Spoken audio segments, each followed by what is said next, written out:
இண்டஸ்ட்ரியில் நீங்கள் RB Choudhary sir பேர் சொன்னீங்கன்னு வச்சுக்கோங்களேன், எல்லாருக்கும் பிடித்த ஒரு மனிதராக இருப்பார். ஒருத்தர் வந்து எல்லாருக்கும் பிடித்த மனிதராக இருக்க முடியுமா அப்படின்னா இருக்க முடியும். அப்படி ஒரு உதாரணம் தான் வந்து ஆர்பி சௌத்ரி சார். கார் வேகமாக போயிட்டு இருக்கும்போது பார்த்தீங்கன்னா ஆப்போசிட்டில் இருந்து பார்த்தீங்கன்னா ஒரு லாரி வந்து கண்ட்ரோல் மிஸ் ஆகி டிவைடரை தாண்டி வந்து ஆர்பி சௌத்ரி சார் காரில் வந்து அடிச்சிருச்சு. பார்த்தீங்கன்னா நீங்கள் அந்த ஸ்கார்பியோ காரு ஆக்சுவலி பார்த்தீங்கன்னா ஆர்பி சௌத்ரி சார் அந்த ஸ்பாட்லேயே இது எவ்வளோ பெரிய இழப்பு சார். ஏன்னா தமிழ் சினிமாவில் பல இயக்குநர்களை உருவாக்குனவர். கதை தேர்வு அப்படின்னும் போது ஆர்பி சௌத்ரி சார் மாதிரி கதை தேர்வே பண்ண முடியாது. அவர் எப்படின்னா இந்த ஹியூமன் ஃபீலிங்கோட கனெக்ட் ஆகிற கதைகள், அதாவது கிட்டத்தட்ட நடிகர் விஜயுடைய முதல் வெற்றிக்கு காரணமாக அமைஞ்சரும் இவர்தான் நம்ம சொல்லலாமே. நாம விஜயும் வந்து ஒரு நல்ல நடிகர் அப்படிங்கிற பேரையும் அடையாளத்தையும் கொடுத்தது போவனுக்காக தான். அது யாராலையும் மறுத்து பேச முடியாது. போவனுக்காக விஜயனுடைய கேரியரில் turning point. RB Choudhary sir அறிமுகப்படுத்திய இயக்குநர்கள் தமிழ் திரையுலகத்தில் கொடி கட்டி பறந்துருக்கிறாங்க. காரு, பங்களா, வீடுன்னு பெரிய சொகுசு வாழ்க்கை வாழ்கிறாங்கன்னா அது ஆர்பி சௌத்ரி சாரால் தான் அது நடந்தது. அவர் கொடுத்த வாழ்க்கை தான், அவர் கொடுத்த வாழ்க்கை தான். அதில் ஒன்றும் மாற்றுக்கிறதே கிடையாது. அதான் சொல்கிறேன்ல, ஏதோ ஒரு கதையை ஒரு இயக்குனர் வந்து அவர்கிட்ட சொல்லியிருக்காரு. அதுக்கு யார் நல்லாயிருக்கும் அப்படின்னும் போது உங்கள் பையன் தான் சார், நான் வந்து ஜீவாவை புக் பண்ணலான்னு இருக்கேன், என்ன சம்பளம்னு சொல்லுங்கள் சார் அப்படின்னு கேட்டுக்காரு. அதுக்கு ஆர்பி சௌத்ரி சார் சொல்லியிருக்காரு, இப்படியே சொல்லியிருக்காரு, என்னென்னா ஜீவாக்கெல்லாம் பெருசாக மார்க்கெட் கிடையாது, நீங்கள் வந்து பெரிய இன்வெஸ்ட்மெண்ட் பண்ண வேண்டியிருக்கு அந்த படத்துக்கு, போட்டிங்கன்னா போட்ட காசை எடுக்கிறதே கஷ்டம், வேண்டாம். யாராவது சொல்லுவாங்களா? விஜயகாந்தனுடைய பிறந்த நாளுக்கு அவருக்கு ஒரு வாழ்த்து தெரிவிக்கலான்னு வந்து அவர் வீட்டுக்கு போயிருக்காரு. உள்ள ஆர்பி சௌத்ரி நுழைஞ்சோன்னு உட்கார்ந்து விஜயகாந்த் எந்திரிச்சு ஆர்பி சௌத்ரி சார் காலில் விழுந்து கும்பிட்டுருக்காரு. ஆர்பி சௌத்ரியே ஆடி போயிட்டார். ஏன்னா விஜயகாந்த் எவ்வளோ பெரிய ஆளுமையான ஒரு நடிகர், டாப்ல இருக்கார். அப்பெல்லாம் ஆரம்பத்தில் முதல் படத்தில் ஆரம்பிச்சார்ல, இன்னைக்கு 99வது படம் எடுத்துட்டு இருக்கார் மகுடம். இது வரைக்கும் அந்த நம்பிக்கையோட தான் வந்து அவர் பயணிக்கிறார். Periyar Maniammai Institute of Science and Technology, Tanjavur. CSE with specialization in AI and ML, data science, cybersecurity and more. Kumudam நேயர்களுக்கு வணக்கம். நான் உங்கள் ரஞ்சித். எதிர்பாராத சில இழப்புகள் நம்மளை அப்படியே உறிஞ்சு போய் உட்கார வைக்கும். அப்படி ஒரு நிலைமை தான் இன்றைக்கி தமிழ் சினிமாவுக்கு ஏற்பட்டிருக்கு. ஏன்னா தமிழ் சினிமாவினுடைய மிக முக்கியமான முன்னணி தயாரிப்பாளரான சூப்பர்குட் ஃபிலிம்ஸினுடைய ஓனர் மற்றும் தயாரிப்பாளரான ஆர்பி சௌத்ரி அவர்கள் நேற்று சாலை விபத்தில் காலமாயிருக்காரு. யாருமே எதிர்பார்க்காத ஒரு இழப்பு இது. ஆர்பி சௌத்ரி அவர்கள் நம்ம சினிமா துறைக்கு ஆற்றிய பங்கு, அவருடைய இழப்பு எவ்வளவு முக்கியமானது, இதை பற்றிலாம் பேசுகிறதுக்காக ஆஸ்கர் மூவிஸ் தயாரிப்பாளர் பாலாஜி பிரபு நம்மளோட இணைஞ்சிருக்காரு. வணக்கம் சார். வணக்கம். ஆர்பி சௌத்ரி அவர்கள் சூப்பர்குட் ஃபிலிம்ஸ் அப்படின்ற ஒரு மிகப்பெரிய தயாரிப்பு கம்பெனி, பல வெற்றி படங்கள், பல இயக்குநர்களை உருவாக்கியிருக்காரு, பல நடிகர்களை, ஈவன் இப்போ முதலமைச்சர் இருக்கக்கூடிய விஜய் அவர்கள் வரைக்கும் பலரை உருவாக்கின ஒரு மிக முக்கிய பங்கு. எதிர்பாராத ஒரு இழப்பு தான் இது. நீங்கள் அவரோட பழகிருப்பீங்க, உங்கள் அப்பாவுக்கும் அவருக்கும் நல்ல பழக்கம் இருந்தது. இந்த இழப்பை எப்படி பார்க்குறீங்க? எவ்வளவு கொடுமையானது இது? அது வந்து ஆர்பி சௌத்ரி வந்து பார்த்திங்கன்னா ரொம்ப உன்னதமான மனிதர். நல்ல ஒரு எல்லார்கிட்டையும் அன்பாக பழகக்கூடிய, எல்லாரையும் வந்து மதிக்கக்கூடிய, யார் மேலேயும் வெறுப்பு காட்டாத ஒரு மனிதர்னால் ஆர்பி சௌத்ரி சார் தான். இண்டஸ்ட்ரியில் நீங்கள் ஆர்பி சௌத்ரி சார் பேர் சொன்னீங்கன்னு வச்சுக்கோங்களேன், எல்லாருக்கும் பிடித்த ஒரு மனிதராக இருப்பார். அதாவது ஒருத்தர் வந்து எல்லாருக்கும் பிடித்த மனிதராக இருக்க முடியுமா அப்படின்னா இருக்க முடியும். அப்படி ஒரு உதாரணம் தான் வந்து ஆர்பி சௌத்ரி சார். நேற்றுக்கு வந்து பார்த்திங்கன்னா எனக்கு வந்து தகவல் வந்து இரவு 7 மணிக்கு தான் கிடச்சிது. இந்த மாதிரி வந்து சாலை விபத்தில் வந்து ஆர்பி சௌத்ரி சார் இறந்துட்டார்னு எனக்கு நம்பவே முடியல. காரணம் என்ன அப்படின்னா, இப்போ ஒரு வாரத்துக்கு முன்னாடி கூட சென்னையில் வந்து நிறைய பேரை வந்து ஆர்பி சௌத்ரி சார் மீட் பண்ணியிருக்காரு. பல பேரோட வந்து அடுத்த படத்தினுடைய விவாதங்களை பற்றி பேசியிருக்காரு. அவர் வந்து பார்த்திங்கன்னா அவருடைய ராஜஸ்தான் அவருடைய சொந்த ஊர். அங்கே பார்த்திங்கன்னா உதய்பூர்ன்ற இடத்துல அவர் வந்து ஸ்டீல் ஃபேக்ட்ரி வச்சுருக்காரு. ஸோ ஒவ்வொரு மாதமும் ஒரு 2-3 நாள் வந்து பார்த்திங்கன்னா சென்னையிலேருந்து விமானத்தில் கிளம்பி ராஜஸ்தான் போய் உதய்பூரில் இருக்கிற அவருடைய ஸ்டீல் ஃபேக்ட்ரி, அங்கே நடக்கிற பிஸ்னஸ் எல்லாம் பார்த்துட்டு திரும்பி சென்னைக்கு வந்து சினிமா வியாபாரங்களை பார்க்குறது ஆர்பி சௌத்ரி சாருடைய வழக்கம். அப்படி தான் வந்து 2-3 நாளைக்கு முன்னாடி கிளம்பி போயிருக்காரு. நேற்றுக்கு மாலை எனக்கு தெரிஞ்சு பார்த்திங்கன்னா சுமார் ஒரு 4-4:30 மணி இருக்கும்னு நினைக்கிறேன். ஹைவேயில் வந்து கடந்து போயிட்டு இருக்கும்போது பார்த்திங்கன்னா ஒரு ஸ்கார்பியோ காரில் வந்து போயிருக்காரு.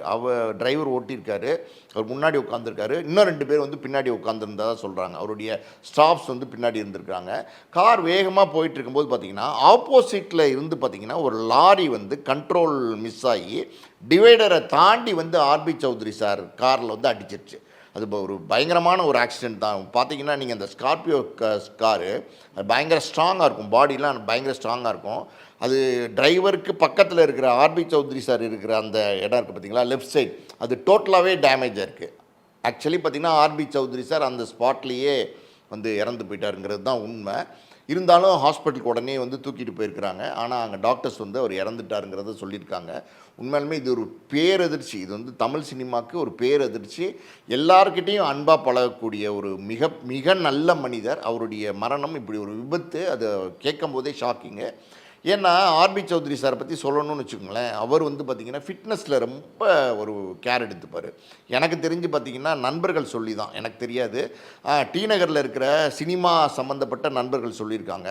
காலையில் பார்த்திங்கன்னா 6 மணிக்கெலாம் வந்து டி நகரில் நடேசன் பார்க் இருக்குல்ல, நடேசன் பார்க்கில் அவர் ஒய்ஃப் வந்து வாக்கிங்க்கு வருவாங்க.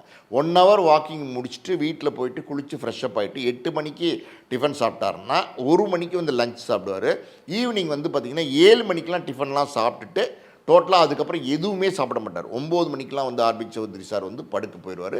இதுதான் அவருடைய ரொட்டீன். அது இல்லாமல் பார்த்திங்கன்னா ட்ரெட்மில்லு, அந்த ஃபிட்னஸில் வந்து ரொம்ப கேர் எடுத்துப்பார். ஆக்சுவலி நீங்கள் பார்த்துருப்பீங்க ஆர்பி சௌத்ரி சாரை, எப்போவுமே வந்து பார்த்திங்கன்னா இன் பண்ணி தான் போயிருப்பார். பெல்ட் போட்டு இன் பண்ணி ஒரு மாதிரி ஒரு ஜென்டிலாக ஒரு பக்காவான ஒரு லுக்கு. ஒரு சிலருக்கு அந்த லுக்கு வரும், ஒரு எலிகண்டான லுக்கு. அவர் வந்து வயிறு வந்து கொஞ்சம் ஏறின மாதிரி இருந்தால் கூட இம்மீடியட்டாக எக்ஸசைஸ் வந்து ஜாஸ்தி பண்ணி 2 இன்ச் ஏறிச்சு 1 இன்ச் ஏறிச்சுன்னு உடனே வந்து மறுபடியும் குறைச்சிருவாராம். அந்த மெயின்டைன் பண்ணுறது, பாடி மெயின்டைன் பண்ணுறதுலாம் ரொம்ப சிரத்தை எடுத்துக்கிட்டு ஒரு மனிதர். எப்படி இப்படி வந்து நடந்ததுன்னே தெரில. ஆனால் உண்மையாலுமே பேரிழப்பு தான். பாடி வந்து எனக்கு தெரிஞ்சு பார்த்திங்கன்னா இன்றைக்கி 3 மணிக்கு வந்து விமானம் மூலமாக சென்னைக்கு வந்து கொண்டு வராங்க. ராதாகிருஷ்ணன் ரோட்டில் வந்து அவருடைய வீடு இருக்குது, அங்கே வந்து கொண்டு வராங்க.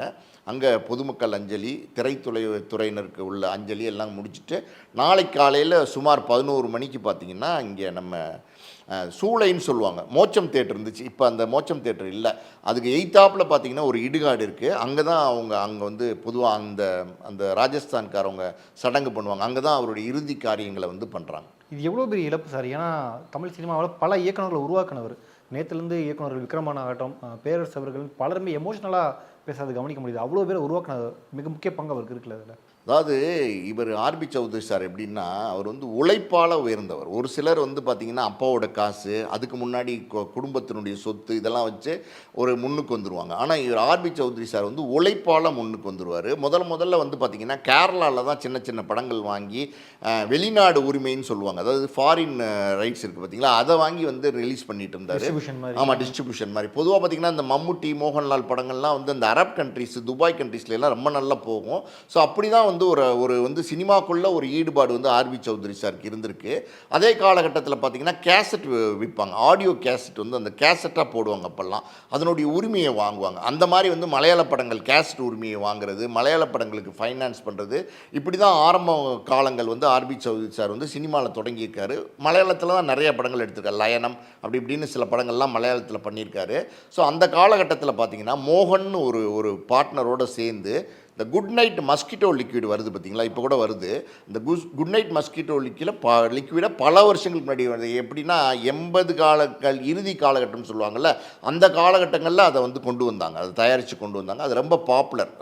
இப்போ நிறைய மஸ்கிட்டோ லிக்விட்லாம் வந்துருச்சு. அன்னைக்கு குட் நைட்னால் அதுதான் அவுட்ஸ்டாண்டிங்காக இருந்துச்சு, மோனோபோலியாக இருந்துச்சு, பெருசாக காம்படிஷன் இல்லாத ஒரு காலகட்டம். அது வந்து மிகப்பெரிய ஒரு சக்ஸஸை கொடுத்துச்சு. அதில் ஒரு பெரிய வருவாய் வந்து ஆர்பி சௌத்ரி சார் கிடச்சிச்சு. அதுக்கப்புறம் அவருடைய பார்ட்னர் மோகன் வந்து அந்த பிஸ்னஸை தொடர்ந்தார். ஆர்பி சௌத்ரி சார் அந்த வியாபாரத்துலேருந்து வெளியில் வந்து மறுபடியும் சினிமா தான் பண்ணணும்னு ஆசைப்பட்டார். அப்படி அவர் ஆசைப்பட்டு வந்தது வந்து பார்த்திங்கன்னா தமிழ் சினிமாவை நோக்கி. தமிழ் சினிமா படம் எடுக்கணும் போது ஆர்பி சௌத்ரி சார் பார்த்திங்கன்னா ஆரம்பத்தில் அவர் எடுத்த முதல் படம் வந்து புது வசந்தமுடைய கதையை வந்து விக்ரமன் சார் வந்து நிறைய பேர்கிட்ட சொல்கிறாரு. யாருமே அந்த கதையை எடுக்கிறதுக்கு முன் வரல. காரணம் என்னென்னா அது கொஞ்சம் ரிஸ்க்கான சப்ஜெக்ட்டு. நீங்கள் பார்த்தீங்கன்னா சித்தாரா வந்து ஹீரோயினாக நடிச்சிருப்பாங்க, முரளி, ஆனந்த் பாபு, இன்னும் 2 நண்பர்கள். அது வந்து சுற்றி இருக்கிற ஒரு கதை. அந்த கதையுடைய மையக்கருவு என்ன அப்படின்னா, ஒரு பெண் வந்து 4 ஆண்களோட பழகுனா கூட அது காதல் இல்லாமல் அது நட்பாகவும் இருக்கும் அப்படிங்கிற மாதிரி ஒரு கதையை கொண்ட ஒரு கதை. அது பல பேர் கேட்டு வேணான்னு சொல்லிடுறாங்க, ரிஜெக்ட் பண்ணிடுறாங்க. ஆர்பி சௌத்ரி சார்ட்ட இந்த கதை இப்போ விக்ரமன் சார் சொல்கிறாரு, ரொம்ப நல்லா இருக்குது அப்படின்னு சொல்லி விக்ரமன் சார் வந்து சொன்ன அந்த கதையை வந்து ஆர்பி சௌத்ரி சார் செலக்ட் பண்ணுறார். கதை தேர்வு அப்படின்னும் போது ஆர்பி சௌத்ரி சார் மாதிரி கதை தேர்வே பண்ண முடியாது. அவர் எப்படின்னா இந்த ஹியூமன் ஃபீலிங்கோட கனெக்ட் ஆகிற கதைகள், அதாவது சென்டிமெண்ட்டாக இருக்கிற கதைகள், உங்களுக்கு வந்து அந்த கதையை கேட்கும்போது கண்ணிலேருந்து தண்ணி வருதா, மெல்ட் ஆகுறீங்களா, அந்த மாதிரியான கதைகள் தான் ஆர்பி சௌத்ரி சார் வந்து தேர்ந்தெடுப்பார். அதாவது ஒரு அழுத்தமான கதை. இன்னும் கூட நான் கேள்விப்பட்ட விஷயம் என்ன அப்படின்னா, கதை சொல்லும் போது பார்த்தீங்கன்னா இவர் இருக்கார்ல லிங்குசாமி அவர் பதிவு பண்ணியிருக்காரு. ஆனந்தம் கதையை வந்து நிறைய பேர்ட்ட சொல்லி இதே மாதிரி தான் ஆர்பி சௌத்ரி சார்ட்ட ஒரு வாட்டி சொல்ல வாய்ப்பு கிடச்சி போயிருக்காரு. அங்கே ஆர்பி சௌத்ரி சார் அந்த கதையை கேட்டப்ப அதாவது எங்கெங்கே வந்து தியேட்டரில் ஆடியன்ஸ் அழுதாங்களோ, எங்கெங்கே வந்து மெல்ட் ஆனாங்களோ, அந்தந்த மூமெண்ட்டில் கதை வந்து லிங்குசாமி சொல்லும் போதே ஆர்பி சௌத்ரி சார் வந்து அழுதுருக்கிறார். கட்சியை எடுத்து லைட்டாக அப்படி டச் பண்ணிப்பாரான். அவர் ரொம்ப ஃபீல் ஆனார்னா இது அந்த அந்த கதையை வந்து அந்த படமாக்குறதுக்குள்ளே ஒரு 4-5 தடவை வந்து ஆர்பி சௌத்ரி சாருக்கு சொல்ல வேண்டிய ஒரு கட்டாயம் வந்து லிங்குசாமிக்கு இருந்திருக்கு. அப்போ 4-5 தடவை சொல்லும் போதும் பார்த்தீங்கன்னா அந்த முதல் தடவை எப்படி வந்து ஃபீல் பண்ணுவாரோ, கட்சி பிடித்து அந்த ஒரு சில காட்சிகளில் கண்ணை துடைச்சிப்பாரோ, அதே மாதிரி 5 தடவை கேட்டதுக்கப்புறமும் அதே ஃபீலிங் இருந்துச்சான். படம் பார்த்ததுக்கப்புறமும் வந்து கண்ணீர் விட்டு அழுதுருக்காரு. ஸோ அவர் மெயினாக வந்து கான்சென்ட்ரேட் பண்ணது கதை தான் வந்து ஒரு படத்தினுடைய ராஜா, கதை தான் வந்து கதாநாயகன் அப்படின்னு வந்து ஆர்பி சௌத்ரி சார் நினச்சாரு. அப்படி தான் அவர் எடுத்த முதல் படம் புது வசனம் மிகப்பெரிய வெற்றி படம். அதில் உள்ள அந்த பாடல்கள் எல்லாம் பார்த்திங்கன்னா பயங்கரமான சூப்பர் பாடல். எல்லா பாட்டுமே வந்து எக்ஸ்ட்ராடனரியாக இருக்கும். அதுக்கப்புறம் வந்து புரியாத புதிர், அதுக்கப்புறம் பார்த்தீங்கன்னா நீங்கள் வந்து பூவே உனக்காக படம் வந்து அதுவும் விக்ரமன் சார் பண்ண படம் தான், ஆர்பி சௌத்ரி சார் பேனரில். விஜய் வந்து அதுக்கு முன்னாடி கமர்ஷியல் படங்கள் தான் தொடர்ந்து நடிச்சிட்டு இருந்தார். பூவே உனக்காக தான் விஜய்க்கு முதல்ல ஒரு பெரிய அடையாளத்தை கொடுத்துச்சு. அதாவது விஜயாலும் நடிக்க முடியும், விஜயும் நல்லா பர்ஃபார்ம் பண்ணுவார் அப்படிங்கிற ஒரு நேமை எப்படி ரஜினிக்கு வந்து முள்ளும் மலரும் வந்து ஒரு பெரிய பேரை கொடுத்துச்சோ, அதே மாதிரி விஜயினுடைய லைஃப் கேரியரில், சினிமா கேரியரில் ஒரு டேர்னிங் பாயிண்ட்டாக இருந்த படம் வந்து பார்த்திங்கன்னா பூவே உனக்காக. அதுக்கப்புறம் பார்த்தீங்கன்னா துள்ளாத மனமும் துள்ளும், அதுவும் ஆர்பி சௌத்ரி சார் படம் தான். அது எழில் வந்து இயக்குனார். அதில் வந்து எழில வந்து இயக்குனராக அறிமுகப்படுத்தினார். ராஜகுமாரன் அவர் வந்து நீ வருவாய் என்ன அந்த படத்தில் இயக்குனராக அறிமுகப்படுத்தினார். அதில் வந்து பார்த்திபன், அஜித் நடிச்சிருப்பாங்க. அதுக்கப்புறம் பார்த்தீங்கன்னா விஜயை வச்சே ஜில்லா பண்ணார். அது ராசு மதுரை திருப்பாச்சி அவர் பேரரசு அறிமுகப்படுத்தினதும் ஆர்பி சௌத்ரி சார் தான். ராசு மதுரவன் ஒரு டேரக்டர் இருந்தார் இல்லையா, அப்போ அந்த மாயாண்டி குடும்பத்தார் டேரக்டர். நீ அவருடைய படம் பார்த்தீங்கன்னா அவரும் ஒரு நல்ல படம். அது பொன்மகள் ஊர்வலம்னு ஒரு படம், அந்த படத்தில் அறிமுகப்படுத்தினார். விக்ரமனை வந்து பார்த்தீங்கன்னா அறிமுகப்படுத்தின மாதிரி வந்து லிங்குசாமியை வந்து ஆனந்தத்தில் அறிமுகப்படுத்தினார். நிறைய, அதாவது ஆர்பி சௌத்ரி சார் அறிமுகப்படுத்திய இயக்குநர்கள் தமிழ் திரையுலகத்தில் கொடி கட்டி பறந்துருக்கிறாங்க. இன்றைக்கும் மிகப்பெரிய பேரோடையும் புகழோடையும் இருக்காங்க. அதாவது ஒரு கதை அது முதல் தடவையாக ஒரு கதை ஒரு டேரக்டர் சொல்லும் போது அந்த டேரக்டர் மேலே ஒரு நம்பிக்கை, அந்த கதை மேலே ஒரு நம்பிக்கை, கதை நல்லா இருந்தால் படம் வெற்றி அடையுங்கிற நம்பிக்கை. அதை வந்து ஆர்பி சௌத்ரி சார் ஆரம்பத்தில் முதல் படத்தில் ஆரம்பித்தார்ல, இன்றைக்கி 99வது படம் எடுத்துகிட்டு இருக்கார் மகுடம். இது வரைக்கும் அந்த நம்பிக்கையோடு தான் வந்து அவர் பயணிக்கிறார். நீங்கள் நல்லா உற்று கவனிச்சிங்கன்னா விஜயும் அஜித்தும் ஆர்பி சௌத்ரி சார் படங்களில் நடிச்சிருக்காங்க. ஆனால் ஆரம்ப கால படங்கள், அதாவது இவங்களே மார்க்கெட்டில் இல்லாத காலகட்டத்தில் பயன்படுத்தியிருப்பாரே தவிர ரஜினி வச்சு எடுத்ததில்லை, கமலை வச்சு எடுத்ததில்லை, சிம்பு தனுஷை வச்சு எடுத்ததில்லை, சிவகார்த்திகேயன் அப்புறம் வந்து பார்த்திங்கன்னா நம்ம இப்போ இன்றைக்கி இருக்கிற பெரிய பெரிய ஆர்டிஸ்ட்லாம் இருக்காங்கல்ல, அவங்கெல்லாம் மார்க்கெட்டுக்கு வந்த நடிகர்கள். அவங்களுடைய சம்பளம் பெருசு, அவங்களுடைய மார்க்கெட் பெருசு, பிரம்மாண்ட படங்கள் தான் அவங்க எதிர்பார்ப்பாங்க. அப்படி அவங்க எந்த படமே எடுக்கல பாருங்கள். அவர் எடுத்த 99 படம் எடுத்திங்கன்னா எல்லா படமே நல்ல படம், தரமான படங்கள். பூவே உனக்காகலேருந்து, புரியாத புதிர்லேருந்து, துள்ளாத மனம் துள்ளுலேருந்து, ஜில்லாலேருந்து, ஏன் நாட்டாம தமிழ் சினிமாவுக்கு சூரிய வம்சம், எப்படிப்பட்ட படங்கள். நாட்டாம தமிழ் சினிமாவில் வந்து எவ்வளோ பெரிய ரெக்கார்டை பிரேக் பண்ணிச்சு.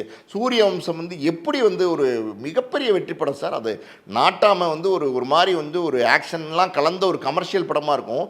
சூரிய வம்சம் வந்து பார்த்திங்கன்னா முழுக்க வந்து குடும்ப கதையாக இருக்கும். விக்ரமன் டைரக்ட் பண்ணார்.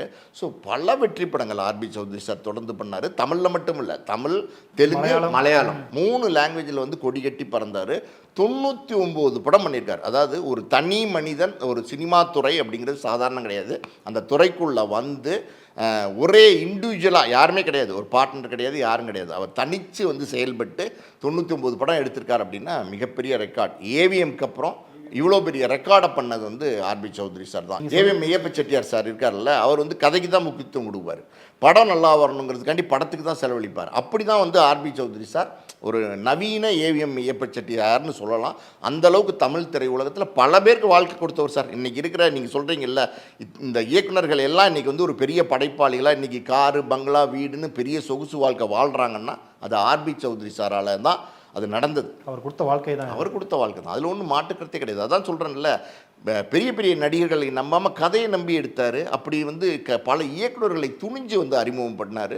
பல வெற்றி படங்களை கொடுத்துருக்காரு. 99 படம் எடுக்கிறதுங்கிறது சாதாரணம் கிடையாது. அதை வந்து சாதிச்சு காட்டுக்கார். என்ன ஒன்றே ஒன்று, அவருடைய 100வது படமாக அது விஜயை வச்சு எடுக்கணும்னு ஆசைப்பட்டார். தொடர்ந்து விஜய் கிட்ட வந்து தேதி கேட்டுட்டு இருந்தார். அது நடக்காமல் போச்சு.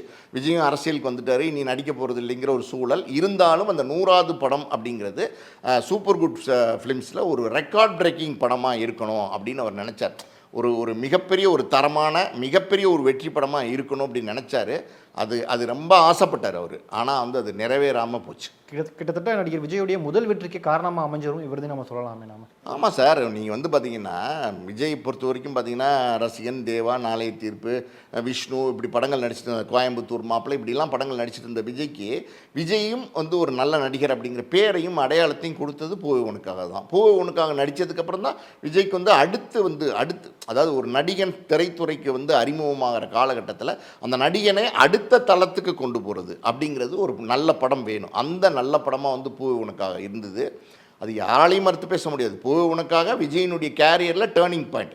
அதுக்கப்புறம் துள்ளாத மனமும் துள்ளும் அது ஒரு மிகப்பெரிய பிளாக் பஸ்டர். இந்த மாதிரி தொடர்ந்து வந்து விஜயினுடைய கேரியருக்கும் பெரிய லெவலில் உதவி செய்த ஒரு தயாரிப்பாளர் அப்படின்னா ஆர்பி சௌத்ரி சாரை நம்ம சொல்லலாம். குறிப்பாக அவருடைய மகன்கள் 2 பேர், ஜீவா மற்றும் ரமேஷ், 2 பேருமே சினிமா கொண்டு வந்து அவங்களையும் ஒரு நல்ல நடிகர்கள்னு பேர் வாங்க வச்சார். இப்போ ரீசெண்டாக ட்ரிபிள் டி படத்துடைய ப்ரெஸ் மீட்டில் நடந்தது.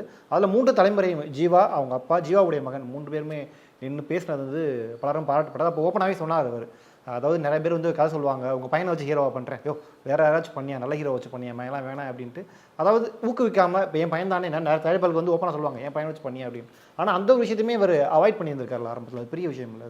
இந்த இடத்துல நீங்கள் சொல்கிற செய்திக்கு ஆதாரத்தோடு நான் 2 விஷயங்களை பதிவு பண்ணுறேன். ரொம்ப நல்ல மனுஷன். அதாவது வந்து பணங்காசு, அந்த வியாபாரம், அதை தாண்டி நம்மளை தேடி வரவங்க நஷ்டப்பட்டுறக்கூடாது அப்படின்னு நினைக்கக்கூடிய ஒரு கேரக்டர். இப்படி சினிமாவில் யாரும் இருக்க மாட்டாங்க. பொதுவாக பார்த்திங்கன்னா காசு கொடுக்குறாங்கன்னா யாராக இருந்தாலும் வாங்கிட்டு வந்து அவங்க பேக்கெட்டில் போட்டுக்கணுன்னு தான் ஆசைப்படுவாங்க. ஆனால் ஆர்பி சௌத்ரி சார், நான் சொல்கிறேன், பங்கஜ் மேத்தா அவர் வந்து மிகப்பெரிய ஒரு ஃபைனான்ஷியர், தமிழ் துறையில் ஒரு நல்ல ஃபைனான்ஷியர். அவர் வந்து ஆரம்ப காலத்தில் படங்கள்லாம் தயாரிச்சுட்டு இருந்தார். மாறன் அப்படின்லாம் படங்கள் அவர் தயாரிச்சிருக்கார். லேசாலாம் அவர் தயாரித்த படங்கள் தான். ஸோ அந்த ஒரு காலகட்டத்தில் ஏதோ ஒரு கதையை ஒரு இயக்குனர் வந்து அவர்கிட்ட சொல்லியிருக்காரு. அதுக்கு யார் நல்லாயிருக்கும் அப்படின்னும் போது ஆர்பி சௌத்ரி சார் ஜீவா நடித்தா நல்லாயிருக்கும் அப்படின்னு சொல்லியிருக்காரு. ஜீவா வந்து பார்த்திங்கன்னா ஒரு காலகட்டத்தில் பெருசாக மார்க்கெட் இல்லாத ஒரு காலகட்டம் இருந்தது. ராம் பீரியட்லாம் ஜீவாவுக்கு ஒரு மார்க்கெட் இருந்துச்சு. ஈன்னு ஒரு படம் நடித்தார். அப்போல்லாம் மார்க்கெட் இருந்துச்சு. அதுக்கப்புறம் ஒரு மார்க்கெட் இல்லாத ஒரு காலகட்டம் இருந்தது. அந்த காலகட்டத்தில் இந்த நான் சொன்ன இந்த பங்கஜ் மேத்தாங்கிற ஃபைனான்ஷியர் தயாரிப்பாளர் அவர் ஆர்பி சௌத்ரி சார் நேர போய் பார்த்து இந்த மாதிரி ஒரு படம் பண்ணலான்னு இருக்கேன் அப்படின்னு சொல்லும்போது யார் ஹீரோ அப்படின்னு கேட்டுக்காரு. உங்கள் பையன் தான் சார், நான் வந்து ஜீவாவை புக் பண்ணலான்னு இருக்கேன், என்ன சம்பளம்னு சொல்லுங்கள் சார் அப்படின்னு கேட்டுக்காரு. ஏன்னா ஜீவா சின்ன பையன், அப்பாட்ட கேட்கலான்னு கேட்டுக்காரு. அதுக்கு ஆர்பி சௌத்ரி சார் சொல்லியிருக்காரு, இப்படியே சொல்லியிருக்காரு, என்னென்னா சார் ஜீவாக்கெலாம் பெருசாக மார்க்கெட் கிடையாது, நீங்கள் வந்து பெரிய இன்வெஸ்ட்மெண்ட் பண்ண வேண்டியிருக்கு அந்த படத்துக்கு, போட்டிங்கன்னா போட்ட காசு எடுக்கிறதே கஷ்டம், வேண்டாம் பார்க்கலாம், வேறு ஏதாவது நல்ல பிஸ்னஸ் வரும்போது நான் சொல்கிறேன், பண்ணலாம் நம்ம சேர்ந்து, இது இப்போ வேண்டாமே அப்படின்னு சொல்லியிருக்காரு. யாராவது சொல்லுவாங்களா? யாராவது சொல்லுவாங்களா? தெளிவு இருக்குது. குடும்பம் வேறு, வேலை வேறு அப்படின்றத தெரியாது இல்லை சார். அதாவது நீங்கள் வந்து எப்போவுமே பணம் காசு ஆசைப்படாதவங்க அப்படி தான் வந்து இருப்பாங்க. அப்படி தான் வந்து சொல்லியிருக்கிறாரு. அதனால் அந்த படமே அவர் எடுக்காமல் விட்டார். அவர் வியாபாரம் பண்ணவங்க சொல்லி கேள்விப்பட்டிருக்கேன். எப்படின்னா, போய் ஒரு விலைக்கு கேட்டாங்கன்னா, ஒரு உதாரணத்துக்கு ஒரு 10 லட்சம் அவர் சொல்கிறாரு, அண்ணா ஒரு 8 லட்சத்துக்கு கொடுங்களேன் அப்படின்னா ஒன்றுமே யோசிக்க மாட்டாராம், இப்போ மறுபேச்சே பேச மாட்டாராம். சரி எடுத்துக்கோப்பா, பெட்டி எடுத்துக்கோ அப்படின்னு சொல்லிட்டு காசை கொடுத்துட்டு போயிரு அப்படின்னு சொல்லிட்டு அக்கௌண்டண்ட்டை கொடுத்துட்டு அக்ரிமெண்ட் சைன் பண்ணிட்டு போயிருன்னு சொல்லிட்டு போயிடுவாராம். இவ்வளோ தான் பேசுவாராம். அது அந்த 10 லட்சம் நான் சொன்னது, நீங்கள் 10 லட்சம் கொடுத்தா தான் நான் வந்து படத்தை தருவேன், அந்த மாதிரி டிமாண்ட் பண்ணுறது, இல்லை 10 இல்லை 9 கொடுங்க, 8.5 கொடுங்க, அந்த மாதிரி ஆர்கியூ பண்ணுறது, பார்கெயின் பண்ணுறது, இதெல்லாம் ஆர்பி சௌத்ரி சார் செய்ய மாட்டார். இன்னொரு விஷயமும் நம்ம சொல்லலாம். உங்களுக்கு வந்து பார்த்திங்கன்னா பாரதி கண்ணன் இயக்குனர், நடிகர், அவரை பற்றி எல்லாருக்கும் தெரியும். அவர் ஆரம்ப காலகட்டத்தில் முதல் படம் இருக்குது பார்த்தீங்களா, புது வசந்தம், அது வந்து திருநெல்வேலி டிஸ்ட்ரிபியூஷன் வந்து ஆர்பி சௌத்ரி சார்ட்ட வாங்கியிருக்காரு. அப்போ ஆர்பி சௌத்ரி சார் சொல்லியிருக்காரு 5 லட்சம் கொடுத்து எடுத்துக்கங்கன்னு சொல்லியிருக்காரு. இவர் 5 லட்சத்தை கொடுத்து அக்ரிமெண்ட்லாம் சைன் பண்ணி எல்லாம் முடிஞ்சதுக்கப்புறம் படம் வந்து காமிச்சிருக்காரு அந்த டிஸ்ட்ரிபியூட்டருக்கு. படம் பார்த்து அவர் சொல்லியிருக்காரு, சார் இது ரொம்ப நல்லா இருக்குது சார், இந்த படம் வித்தியாசமாக இருக்குது, இது கதையே வித்தியாசமாக இருக்குது, இது வந்து ரொம்ப சூப்பராக ஓடும், நீங்கள் வேணால் பாருங்கள், இது நீங்கள் குறைச்ச விலைக்கு கொடுத்துட்டீங்க 5 லட்சத்துக்கு, நான் வந்து இதில் வர லாபத்தில் உங்களுக்கு 5 லட்சம் கொண்டு வந்து கொடுப்பேன், அதுக்கு மேலே எனக்கும் லாபம் வரும், அப்படி ஒரு படமாக இது இருக்கும் அப்படின்னு சொல்லிட்டு போயிருக்காரு. அப்போ ஆர்பி சௌத்ரி சார் நினச்சிருக்காரு, சினிமாவில் வழக்கமாக அப்படி தான் சொல்லுவாங்க, இதெல்லாம் ஒரு பெரிய மேட்ரு கிடையாது, ஓகே சார் நல்லது அப்படின்னு சொல்லிட்டு அனுப்பிச்சிட்டார். படம் வந்து மிகப்பெரிய வெற்றி படம், மிகப்பெரிய ஒரு கலெக்ஷனை கொடுத்துருக்கு. அந்த 5 லட்சத்துக்கு 4 மடங்கு வந்து காசு வந்து அந்த டிஸ்ட்ரிபியூட்டர் கொடுத்துருக்கு. அப்போ அந்த டிஸ்ட்ரிபியூட்டர் பார்த்தீங்கன்னா ஒரு 5 லட்சத்தை எடுத்துகிட்டு வந்து கேஷாக கொண்டு போய் ஆர்பி சௌத்ரி சார்ட்ட கொடுத்துருக்காரு. என்ன பணம் அது அப்படின்னு கேட்டிருக்காரு. சார் நான் சொன்னேன்ல 5 லட்சம் உங்களுக்கு தருவேன் இது ஓடுனான்னு, அந்த பணம் தான் அப்படின்னு கொடுத்துருக்காரு. அப்போ அவர் ஆர்பி சௌத்ரி சொல்லு, எப்பா என்னப்பா யாருமே வந்து சொன்ன வார்த்தையை காப்பாற்ற மாட்டாங்க, நீ வந்து கொண்டு வந்து கொடுக்குற அப்படின்றாரு. இல்லை வேணாம்ப்பா பரவாயில்ல வச்சுக்கோ, நீ லாபம் நீ எடுத்துக்கோ அப்படின்ட்டு. இல்லை நான் கொடுக்குறேன் சார், எனக்கு நல்ல லாபம் சார், சந்தோஷம் சார், உங்கள் படங்களில் எனக்கு தொடர்ந்து வியாபாரம் கொடுங்க சார், இது நீங்கள் வச்சுக்கோங்க சார், இது உங்களுக்கு கொடுக்க வேண்டிய காசு சார்னு சொல்லி கொடுத்துட்டு வந்துட்டார், வாங்கிட்டார். அதுக்கப்புறம் என்னாச்சுன்னா அந்த டேரக்டர் இருக்கார்ல பாரதி கண்ணன், அவர் வந்து பார்த்திங்கன்னா அருவாவேலுன்னு ஒரு படம், அது வந்து சொந்தமாக தயாரித்து பெரிய லாஸ், டோட்டலாக போட்ட பணமெல்லாம் போயிடுச்சு. அந்த நேரத்தில் வந்து அடுத்த சினிமாவில் என்ன பண்ணுறது அப்படின்றதுனால யார்கிட்டையாவது கதை சொல்லி எப்படியாவது ஒரு படம் இயக்கிறதுக்கு வாய்ப்பு கிடைச்சா அடுத்து சர்வே பண்ணலாமேன்னு யாரோ தயாரிப்பாளர்லாம் போய் மீட் பண்ணி கதை சொல்கிறார். கண்ணாத்தாள்னு ஒரு கதை, அது யாருமே வந்து ஒத்துக்கல. காரணம் என்ன அப்படின்னா கதை நல்லா இருக்குது, ஆனால் பார்த்தீங்கன்னா இவர் கடன் இருக்கே, இந்த கடனை நம்ம மேலே சுமத்திடுவாங்க, நம்மளை வந்து இந்த கடனை கேட்டுருவாங்க, இவரை டேரக்டராக போட்டு எடுத்தா அப்படின்னு எல்லாருமே தயக்கம் காட்டினாங்க. அந்த நேரத்தில் இவர் கதை பல இடங்களில் பல தயாரிப்பாளர்கிட்ட சொல்லிக்கிட்டு இருக்கார் அப்படிங்கிறத கேள்விப்பட்டு ஆர்பி சௌத்ரி சார் வந்து இவரை கூப்பிட்டுருக்கார். கூப்பிட்டுட்டோன்னே இவர் போயிருக்காரு, என்ன சௌத்ரி சார் கூப்பிட்றாருன்னு போயிருக்காரு. கேட்டிருக்காரு, என்ன பாரதி நீ வந்து ஏதோ கண்ணாத்தாள்னு ஒரு கதை வந்து வச்சுட்டு இருக்கியாமே, என்ன யார்ட்டையும் சொல்லிக்கிட்டு இருக்கியாமே அப்படின்னா, ஆமாம் படம் பண்ணணும் அருவாவேல் நஷ்டமாக போச்சு அப்படின்னா, நான் கண்ணாத்தாள் அப்படின்ற சாமி பட கதையெல்லாம் நான் எடுக்கிறது இல்லை, நம்ம படத்தில் எடுக்கிற படமெல்லாம் போய் உனக்காக அந்த மாதிரி எடுத்துக்கிட்டு இருக்கேன், கதை வேறு மாதிரி இருக்குமா, எப்படி இருக்கும் சாமி படமா அப்படின்னு கேட்டுக்காரு. ஆமாம் அப்படின்னா, சரி நான் என்ன கதையை சொல்லு அப்படின்ட்டுருக்காரு. கதை முழு கதையை சொல்லியிருக்காரு, ரொம்ப நல்லா இருந்திருக்கு. ஒரு கமர்ஷியல் ஆஸ்பெக்டில் நல்ல லாபம் கொடுக்கக்கூடிய ஒரு ப்ராஜெக்ட்னு அவர் தெரிஞ்சு போச்சு. உதவி செய்யணும், யார் பாரதி கண்ணனுக்கு உதவி செய்யணும். ஏன்னா 5 லட்சம் கொண்டு வந்து கொடுத்தார்ல, பேசின மாதிரி கொடுத்தார்ல, அதனால் வந்து அதை மனசில் வச்சுக்கிட்டு எவ்வளோ வேணும் உங்களுக்கு அப்படிங்கிருக்காரு. ஒரு கோடி இருந்தால் அதை முடிச்சிடும் அப்படின்ட்டு இருக்காரு.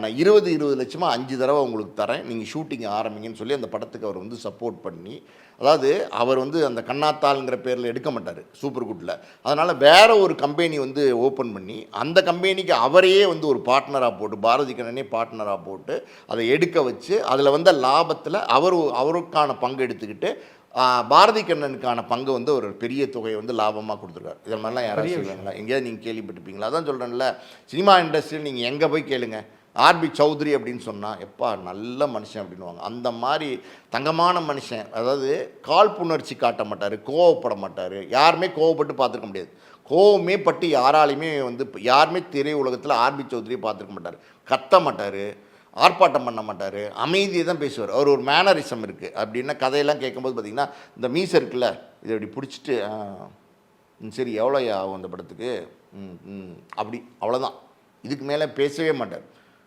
என்ன சொல்கிறாங்களோ அது கேட்டு கதை பிடிச்சிச்சுன்னா செஞ்சு கொடுத்துருவாரு. அப்படி ஒரு மாதிரி அதான் சொல்கிறேன்ல, நல்ல ப்ரொடியூசர்ஸ் அது வந்து ஒரு சிலர் இருந்திருக்கிறாங்க தமிழ் சினிமாவில். ஆனால் ஆர்பி சௌத்ரியெலாம் 100 படம் எடுத்திருக்காரு அப்படின்னா எத்தனை பேருக்கு வாழ்க்கை கொடுத்துருப்பார், எத்தனை பேருக்கு வேலை கொடுத்துருப்பார், எத்தனை பேருக்கு சோறு போட்டிருப்பார். ஆர்பி சௌத்ரியால் லட்சக்கணக்கான பேர் வந்து சோறு போட்டிருக்காங்க. இன்னொரு சம்பவம் சொல்ல கேளுங்க, விஜயகாந்த் அவர் வந்து பார்த்தீங்கன்னா ஒரு பிறந்த நாள், அப்புறம் வந்து அவருடைய பாபா லக்ஷ்மணன் ஒரு நடிகர் இருக்கார், அவர் வந்து ஆர்பி சௌத்ரி சூப்பர் குட்டில் வந்து மேனேஜர் ஒரு காலகட்டத்தில், அதுக்கப்புறம் தான் நடிக்க வந்தார். ஸோ அந்த பாபா லக்ஷ்மணனை கூட்டிகிட்டு ஆர்பி சௌத்ரி வந்து விஜயகாந்தனுடைய பிறந்த நாளுக்கு அவருக்கு ஒரு வாழ்த்து தெரிவிக்கலான்னு வந்து அவர் வீட்டுக்கு போயிருக்காரு. உள்ள ஆர்பி சௌத்ரி நுழைஞ்சோன்னே உட்காந்துருந்த விஜயகாந்த் எந்திரிச்சு ஆர்பி சௌத்ரி சார் காலில் விழுந்து கும்பிட்டுருக்காரு, என்னை ஆசீர்வாதம் பண்ணுங்க அப்படின்னு விழுந்திருக்காரு. ஆர்பி சௌத்ரியே ஆடி போயிட்டார். ஏன்னா விஜயகாந்த் எவ்வளோ பெரிய ஆளுமையான ஒரு நடிகர், டாப்பில் இருக்கார் அப்போல்லாம். சார் அப்படின்னு சொல்லியிருக்கிறாரு, இல்லை என்னை ஆசீர்வாதம் பண்ணுங்கன்னு சொல்லிட்டு விழுந்திருக்கிறாரு.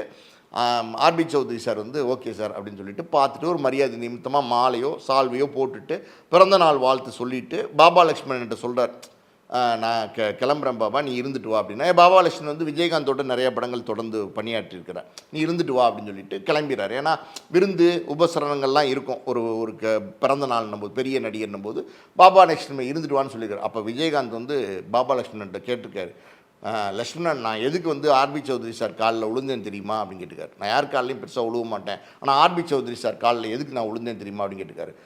என்னென்ன சொல்லுங்கண்ணே அப்படின்னா, அவர் வந்து ஒரு மார்வாடியாக இருந்தாலும் ஒரு ராஜஸ்தானில் இருந்து வந்தாலும் தமிழ் படங்கள் எடுக்கலாம் ஆசைப்பட்டு தமிழ் படங்கள் தொடர்ந்து எடுத்துகிட்டு இருக்காருயா. லட்சக்கணக்கான மக்களுக்கு, அதாவது லட்சக்கணக்கான சினிமாக்காரவங்களுக்கு வந்து பார்த்திங்கன்னா அவர் வந்து தொடர்ந்து சோறு போட்டுக்கிட்டு இருக்காருயா. அந்த மனுஷனை மதிக்கணும், அந்த மனுஷனுடைய அந்த நேர்மை, அந்த தொழில், நம்ம தமிழ்நாட்டில் வந்து தொழில் பண்ணணும்னு நினச்சார் பார்த்தீங்களா, நம்ம தமிழ் மக்கள் லட்சக்கணக்கான மக்களுக்கு வந்து சோறு போட்டுருக்கார் பார்த்தீங்களா, அதுக்கு தான் நான் மரியாதை கொடுத்து காலில் விழுந்தேன் அப்படின்னு சொன்னார். பெரிய விஷயம். இந்த மாதிரி எல்லார் மனசுலையும் இடம் பிடிச்ச ஒரு ஒரு ஒரு தயாரிப்பாளர். கண்டிப்பாக. ஆனால் அவருடைய இழப்பு அப்படின்றது தமிழ் சினிமாவில் ஈடு செய்ய முடியாத ஒரு மிக முக்கியமான இழப்பு. கண்டிப்பாக ஜீவா, ரமேஷ் அதுலேருந்து மீண்டு வருவாங்க அப்படின்னு நம்ம நம்பலாம். உங்களோட நேரத்தை இவ்வளோ அழகாக நிறைய விஷயங்கள் ஷேர் பண்ணிட்டீங்க. ரொம்ப நன்றி சார். தேங்க்யூ. நன்றி.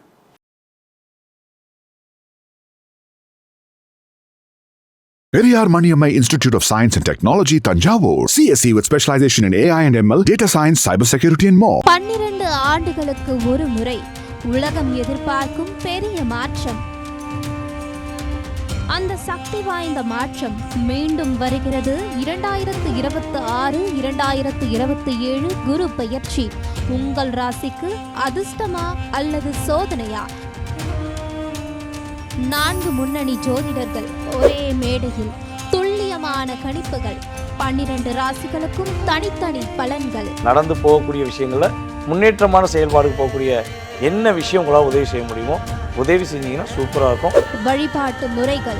வீட்டு பக்கத்துலேயே எந்த முருகப்பெருமான் கோயில் இருக்கோ அங்கே போயிட்டு செவ்வாய்க்கிழமை தோறும் ஒரு நெய் தீபம் ஏற்றி முருகப்பெருமானை 21 முறை சுற்றி வாங்க. பிரச்சனைக்கு சரியான பரிகாரங்கள். மல்லிகைப்பூ வாங்கி கொடுக்கறது, அங்கே வந்து பால் வாங்கி கொடுக்கறது, இந்த மாதிரி விஷயங்கள் செஞ்சுட்டு வரும்போது சொல்ல வேண்டிய மந்திரங்கள். ஓம் ஸ்ரீம் நமோ பகவதே வரவரத மகாகாளி கபாலி திருநீலகண்டி வஷ்ய வஷ்ய ஸ்வாக. உங்கள் வாழ்க்கையை மாற்றப் போகும் இந்த குரு பெயர்ச்சி. நீங்கள் ரெடியா? 2026-27 குரு பெயர்ச்சி அதிர்ச்சி கணிப்பு மிஸ் பண்ணாதீங்க. பிரத்யேகமா நமது குமுதம் பக்தியில்.